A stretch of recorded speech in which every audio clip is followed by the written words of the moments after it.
Guys, tingnan nyo guys, oh. Yung gamit ko. Yan. Tapos ito sa ilalim. Dito siya nakalagay. Ito, tinan mo. Oh, puro abandona na, sira na. Wala kasi akong bahay eh. Minsan lang ako natutulog. Minsan ako abutin. Buti na lang kami nagbibigay sa akin pagkain. Hindi rin naman kasi makapagtrabaho ng maayos.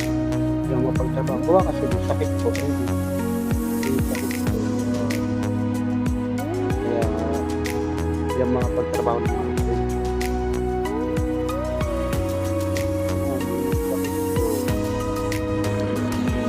Kaya wala rin akong trabaho.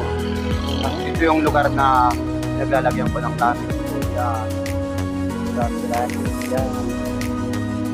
Gamit ko. Dito.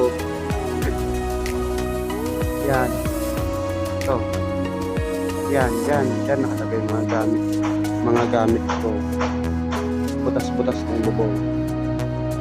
Wala na kasi ang bahay. Sige. Sana may tumulong naman sa akin. Ito ako. Ilaw. Mga gamit ko. Yan. Sana huwag naman mabasa. Lagi kasi nababasa.